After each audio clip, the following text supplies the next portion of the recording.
Welcome to SJ Square Academy. 15th one. Neha teacher 5+3=8 എന്ന ആശയവുമായി ബന്ധപ്പെടുത്തി വിവിധങ്ങളായ പ്രവർത്തനങ്ങൾ ക്ലാസ്സിൽ നൽകി. ഒടുവിൽ ഒരു കുട്ടി മിയ ചോദിച്ചു, എങ്കിൽ 8-3=5 അല്ലേ ടീച്ചർ എന്ന്. യാങ് പിയാഷയുടെ വൈജ്ഞാനിക വികാസ ഘട്ടങ്ങൾ അനുസരിച്ച് മിയ ഇപ്പോൾ ഏത് ഘട്ടത്തിലാണ് ഉള്ളത്? അപ്പൊ നമുക്ക് പിയാഷയുടെ വൈജ്ഞാനിക വികാസ ഘട്ടങ്ങൾ എന്തൊക്കെയാണെന്ന് നോക്കാം.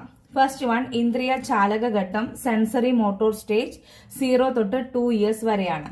സെക്കൻഡ് വൺ, പ്രാഗ് മനോവ്യാപാര ഘട്ടം അല്ലെങ്കിൽ മനോവ്യാപാര പൂർവ്വഘട്ടം, പ്രീ ഓപ്പറേഷണൽ സ്റ്റേജ് 2 തൊട്ട് 7 years വരെയാണ്.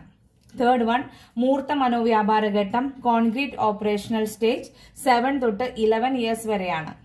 ഫോർത്ത് വൺ, ഔപചാരിക മനോവ്യാപാര ഘട്ടം, ഫോർമൽ ഓപ്പറേഷണൽ സ്റ്റേജ് 11 തൊട്ട് അഡൾട്ട്ഹുഡ് വരെയാണ്.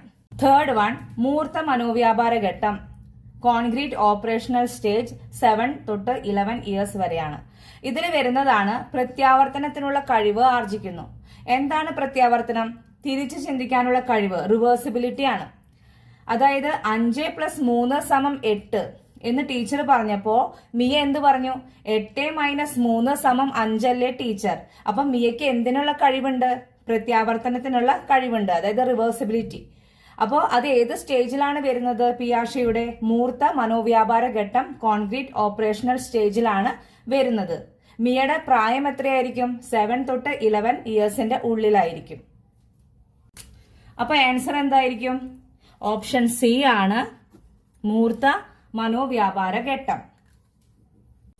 ഇനി ഇന്നത്തെ ക്വസ്റ്റ്യൻ 16th വൺ, ആധുനികവും ഉദ്ഗ്രഥിതവുമായ അറിവിന്റെ അടിസ്ഥാന ഘടകങ്ങളായ സ്കീമകൾ സ്വാംശീകരണത്തിലൂടെയും സംസ്ഥാപനത്തിലൂടെയും സമയബന്ധിതമായി കുട്ടികളിൽ വർദ്ധിത അളവിൽ രൂപപ്പെടുന്നു.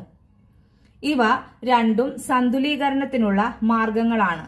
ഇത് സൂചിപ്പിക്കുന്നത് option A BF Skinner, option B Jean പിയാഷെ, option C Jerome S Bruner, option D RM Gagne. അപ്പൊ ആൻസർ കമന്റ് ചെയ്യാം. Thank U.